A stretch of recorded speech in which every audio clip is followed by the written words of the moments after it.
Welcome to a new Team CGC 9.8 video, and today's video is our pricing video where we go over some of the most notable CGC 9.8 sales from the past week off of eBay. And you know, if you're actively collecting CGC 9.8 books like I am, this is pretty much the best thing you could do to kind of avoid overpaying. You know, just be on top of these prices, the current market prices of these CGC 9.8 comic books. Then, you know, if you see a comic book that you like, you're going to in general know the range of prices that is a fair price for that book, and you're going to avoid overpaying. Because, you know, a big thing with CGC 9.8 collecting is, you know, whenever there's an announcement or a pop culture event or whatever it might be, there's always usually a couple 9.8s out there of the book that you want for a price that's maybe 20 to 30% more than what the actual market price is. You know, a lot of those are in kind of buy it nows, whereas if you waited for an auction of that issue, it would sell for a lot less. So there's a range of prices for these CGC 9.8 issues, whatever issue you may want. If you're knowledgeable about the current market prices, you're not going to overpay for those issues. You're going to know when, you know, you see someone putting an elevated price for an issue, you're going to know to kind of be patient and wait for a better price. So this whole list here, these are from eBay prices. Just kind of did a quick completed listings search on eBay for CGC 9.8 comics. All the prices we'll talk about are in US dollars. They're all blue label books as well, no signature series books unless I say they're signature series unless stated. And all the books we'll talk about, I'll have a list in the description below as a resource so you can check out the prices and the list of all the comics.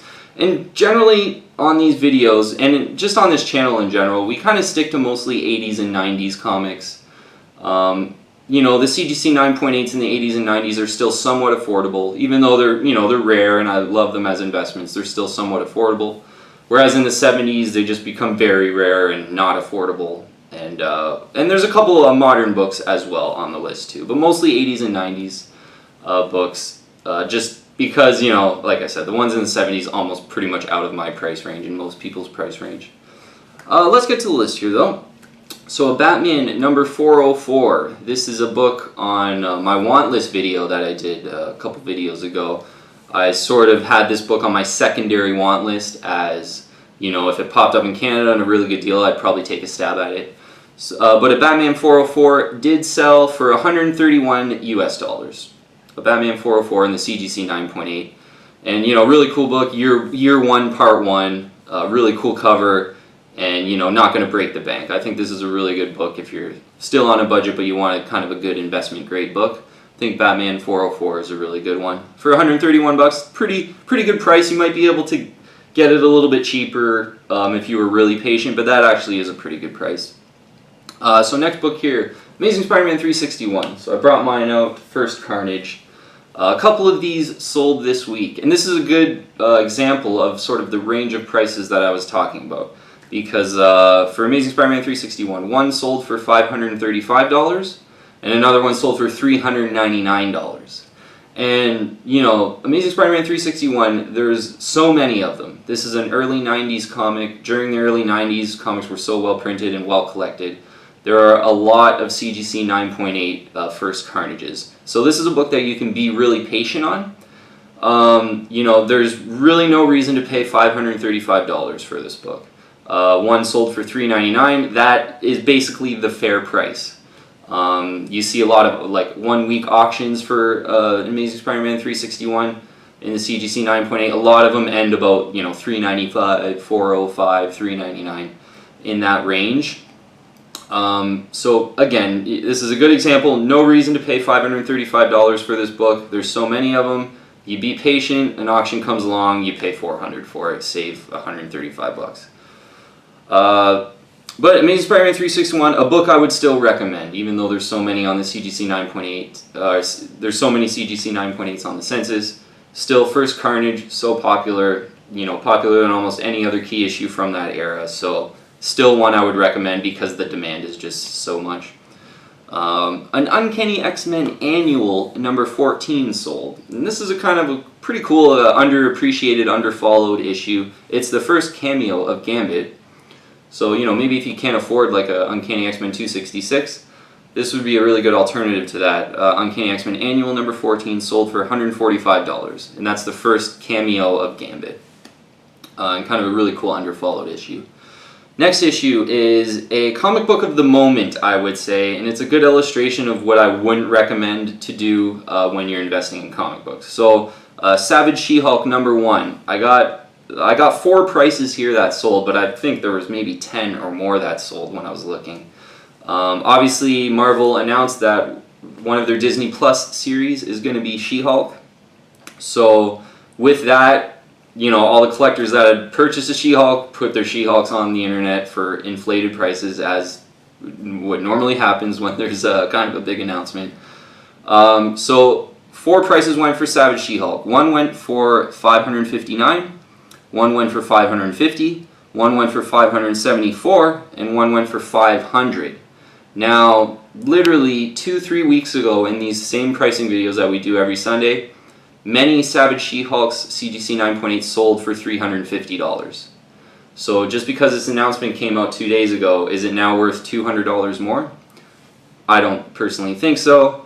So again, you know, if you really liked She-Hulk and you had purchased this book a month or 2 ago just because you really liked it, that would have been amazing. That's how I recommend to buy comic books. But now that all these announcements came out, this is a book that I recommend to just hands off right now. And you know, whether it's, you know, whether there's going to be a lull before She-Hulk comes out, or whether you'll have to wait till it comes out and then kind of wait till after, you know, the hype kind of calms down after it comes out. But yeah, right now, personally, you know, I wouldn't recommend paying $550 for a, you know, first She-Hulk, especially when, again, 2 weeks ago it was going for $350, and many went for $350. This is an issue that we've done on our pricing videos quite regularly. Thor number 337, first Beta Ray Bill, really popular issue. This one was in an old case, but it was a newsstand version, so a little bit more rare, but it was in the old case, so maybe that kind of cancels each other out. But this one sold for $410 for a CGC 9.8 first Beta Ray Bill. I think that is a pretty fair price. Yeah, you see those go for about $400. Maybe a really nice copy in a new case might go for a little bit more. And you know, if you get really lucky too, maybe a $350. It might go for $350. But yeah, about a fair price for that. I would say $410 for a first Beta Ray Bill. A Spawn number 1 sold, just a normal direct edition Spawn, CGC 9.8. There's so many of them, so you know, this one, if you did want a Spawn number 1, you could be really patient. One of these sold for $100 even. A Thor number, this is a modern book here, 2014 book. Thor number 1, where Jane Foster becomes Thor. This is getting pretty popular right now. A first print copy in the CGC 9.8 sold for $166.89. And yeah, this book would, you know, before all this Jane Foster becomes Thor kind of came out and some of these rumors came out, this would have been a book that would have been about $60 in the CGC 9.8, $60 to $70. Yeah, now with the announcement, it's essentially doubled. Amazing Spider-Man 312. So this is a Todd McFarlane Spider-Man issue, kind of a non-key issue, I guess. Hobgoblin versus Green Goblin, pretty cool cover. One of those went for $67. And I like these sort of Todd McFarlane Spider-Man issues, so this is kind of that a good fair price for a sort of non-key issue during that run. Obviously, you know, during the same run as this with the 316. 312 for $67. That's about a fair price for some of those non-key issue Todd McFarlane Spider-Man issues. An Uncanny X-Men 266 went, first Gambit. That one went for $310. Which is a pretty good price. This was in a new case too. It was looking okay, a little bit off-centered, but still a CGC 9.8 for $310. Last week's video one went for $342, I think it was. So pretty good deal, I think, on a first Gambit for $310. Immortal Hulk number 1 went, and this was a first print, that Alex Ross cover, really popular Alex Ross cover. That's one that I unboxed myself. I purchased this, yeah, maybe a week or 2 ago. I purchased an Immortal Hulk and unboxed it. And one sold just last week for $99.95. And I paid about $75 for mine. So, you know, about $20 less I paid for mine. And, you know, just a really cool Alex Ross cover. Looks amazing, and that's essentially why I bought it. I don't really recommend this as like an investment or anything. I think on the CGC census I looked and there's almost 400 of them already, so, you know, not a very limited number for being such a new book too. But nonetheless, really cool, really popular, sells well, so if you bought it, you know, you could probably sell it really easy if you needed to. An Ultimate Fallout 4 sold as well, and this was a book I talked about on my want list video, saying that, you know, maybe if a really good deal, kind of an auction popped up in Canada, I would possibly look at taking a stab at an Ultimate Fallout 4. But one last week sold for $374.95. That's a CGC 9.8 first print, first Miles Morales. Superman Man of Steel number 18, which is the first full Doomsday. This is a pretty cool book if you're, you know, a Superman fan, you're kind of on a budget. Maybe you want to pick up early 90s Superman book. Man of Steel number 18, first full Doomsday, went for $99.99, about $100. You know, pretty good book if you're on a budget, I would say.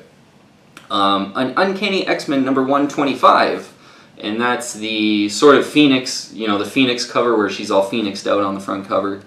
That book went for $398 in the CGC 9.8 new case, and that's sort of you know, the general price that these go for. I would say this could be a little bit elevated. I think if you're a little more patient on Uncanny X-Men 125, probably find it for under $350.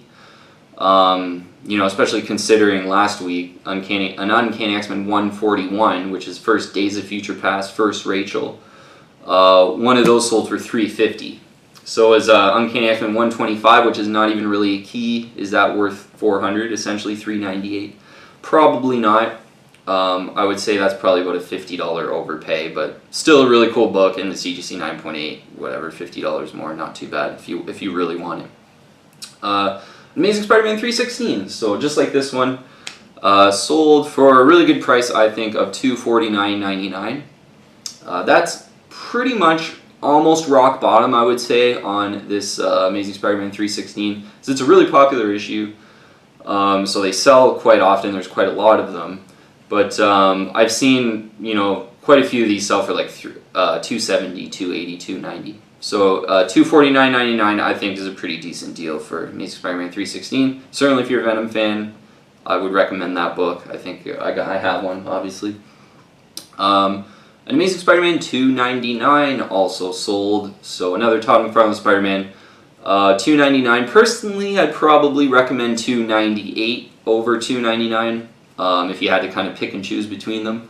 But Amazing Spider-Man 299 sold last week for $250, and that I would say is about a fair price. Amazing Spider-Man 298, I've seen that in auctions go for like $260, $270, $280. So I think that's a better book. First Todd McFarlane Spider-Man, first cameo of Eddie Brock. Cooler cover, I think, as well. Yeah, first Todd McFarlane Spider-Man, so get a little bit more than $299. And yeah, I'd personally rather pay $20 or $30 more and just have that if you had to choose. But still a pretty cool issue nonetheless. Star Wars number 68 also sold, and with the Mandalorian TV show kind of coming out, they sort of announced it, I would say, officially. This Star Wars 68 is the second Boba Fett cover with the yellow background. And this particular copy was in the old case, but it was a newsstand. So a little more rare than normal, but in an old case, so maybe that cancels each other out. But this issue went for $355. And I think that is a bit of an overpay in a sense, and I totally think it's related to this Mandalorian movie coming out, the announcements. Yeah, normally I think you could probably get this book for about $300 or less, a little bit less. Sort of in that like Amazing Spider-Man 298 range, in that like $275, $280, $290 range. But nonetheless, you know, that Mandalorian thing came out, so someone paid $355 for a newsstand version of Star Wars 68. So maybe a little bit of an overpay, but it's a newsstand, so, you know, I still think it's a pretty cool buy, especially if you really like Boba Fett. An Incredible Hulk 271. This is the first Rocket Raccoon. This is a book that I almost bought last year. Unfortunately, I couldn't really close the deal, I guess. But one of these sold last week for $525 in the CGC 9.8. New case, first Rocket Raccoon. Yeah, that's a really cool Incredible Hulk issue. You know, if you're a Guardians of the Galaxy fan, I totally recommend this book as an investment grade book in the CGC 9.8, first Rocket Raccoon. I think that's a really good book to grab, and yeah, that's in some sense kind of on a secondary watch list for me, or a want list for me, where, you know, if a good deal popped up in Canada, I'd try to make a deal and try to buy it. And that's kind of what happened last year, but I couldn't make a deal. Like I think I might have asked almost $500. It might have been 500, but yeah, they weren't accepting my offers. A Uncanny X-Men number 244, first Jubilee sold, and this one sold for $179.99, and I think that's a little bit of an overpay. First Jubilee, you see a lot of them pop up, and you know, sometimes popping up on an auction that'll go for like $120, $130. So $179.99, a little bit of an overpay, I would say, but you know, first Jubilee is still a really cool book. A good deal here, I think, on Batman Harley Quinn. So first appearance of Harley Quinn in DC continuity with the Alex Ross cover, the black cover. One of those sold for $290 in the new case. It was looking really good too. Sometimes on those graphic novels, you can, in the pictures, you kind of see something on the spine that might not look very good in the pictures, even though it's a 9.8. This one's looking really good though, so $290. I think about 2-3 weeks ago, another one of these sold, and we did it on one of these pricing videos, and it was $300. So this one went for $290. Yeah, that's sort of that range that you're going to be in for that book. And you know, first Harley Quinn, if you're a big Harley Quinn fan, for $290 to get the first Harley Quinn, I think that's a decent buy. Just wait for an auction in that one. There's always, from this issue specifically, there's always like some on eBay as buy it nows for like $100 or $200 more than this. So yeah, watch out for that. Just wait for an auction. Be patient on that one and wait for an auction. And the last book here for this week on our pricing videos is Secret Wars #1. And you know, this is Marvel Secret Wars, and there's obviously some of these rumors coming out that, you know, maybe even the next Phase 5 movie to sort of replace Avengers could be Secret Wars, maybe. So, and that's sort of reflecting in these prices because, again, on our pricing video a couple weeks ago, we did one of these, and it went for $150, Secret Wars #1. But, you know, since then there's been a couple rumors. So a Secret Wars #1 last week went for $227.50, so about $75 more than what it went a couple weeks ago. And yeah, I think that pretty much has to do with the announcements, and that's another good example of how, you know, these rumors and these announcements can really affect an issue. But, you know, in general, I would say, you know, just for some color on those rumors and announcements, and, you know, obviously Savage She-Hulk blowing up, you know, again, it's you got to be careful because, though, again, like I said, weeks ago, Savage She-Hulk sold for $350.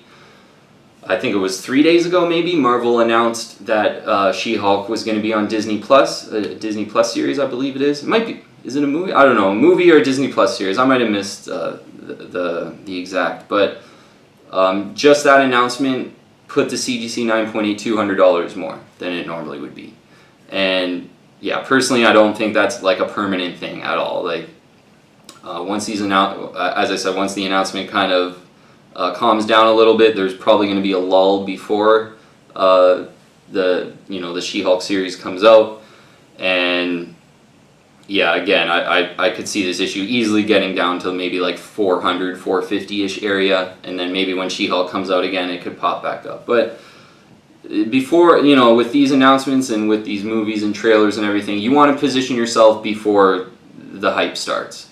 And if the hype starts, you just have to be disciplined and say, hey, you know what, I missed it. Like, I didn't like that superhero that much before this came out, so, you know, do I have to go out and rush and pay like 30-40% more for like the same book when, you know, 2-3 weeks ago I didn't even really care about this superhero that much, but now, you know, since Marvel announced it, now I do. So I don't like that feeling of, you know, I don't like that, you know, that strategy of collecting at all. You know, personally, know what you love, be independent, you know yourself. You know, do you love Venom? Do you love Carnage? No, maybe, you know, maybe you did love Jane Foster, the female Thor, and you have all the Thor books before this announcement came out. That would have been awesome. But definitely the thing not to do, and I would totally not recommend to do this, is, you know, again, you see the trailer or the announcement or the pop culture event, or something happens at a con that makes something really popular, whatever it might be, and then you get really excited, go out and buy those books. I mean, you're almost guaranteed to overpay. And, you know, I think that's how a lot of people can get turned off to the hobby, because you might do that, you spend all this money and you get excited about something, and then, you know, a year later, you're seeing all the books that you had purchased and they're selling for hundreds and hundreds of dollars less, depending on what the book is, whatever it might be. That's not a good feeling, and I could almost guarantee if someone did that, you know, they wouldn't probably continue collecting comics, because they would be so kind of demoralized. And it certainly happens. You know, with these pricing videos, I'm becoming more and more educated, and you see these kind of short-term spikes. So definitely, I would say just buy what you love. Don't listen to the noise. Don't listen to the new announcements telling you that this is cool. Go out and buy that. Just buy what you love. And then, you know, eventually whatever you love will probably have a cool movie in 5, 10, 20 years, whatever it might be. Then you'll be in that position of power. You'll have all the books, you know, as the announcements are coming out. And that's sort of happening right now. I purchased a Star Wars 42 CGC 9.8 last year, and now, like, the Mandalorian's coming out and Boba Fett's kind of blowing up. So Star Wars 42 is doing okay now. And that's kind of a microcosm of what you want to do, and, you know, you want to try to do. Okay, that's enough of me blabbering on, though. That's going to be it for this video. If you haven't already, please join the team and subscribe to Team CGC 9.8 here, and hit that bell to get all the latest notifications, because yeah, we're doing about 4 or 5 videos a week here. But yeah, I love these pricing videos. Love to kind of stay on top of the prices, and, you know, you get a really good feeling because you feel really knowledgeable about the prices, and you get confident. You know you're never going to overpay for something. So yeah, really glad you tuned into this video. Go check out our playlist too of all these pricing videos, which I've kind of found helpful to watch. Just going over you know, all these pricing videos that we've done throughout the last few weeks. If you watch them all at once, you get a really good idea of the current comic book market, if you watch kind of the last 4 weeks possibly. But that's enough blabbering on today. Thank you very much for watching today, and I'll see you on the next video.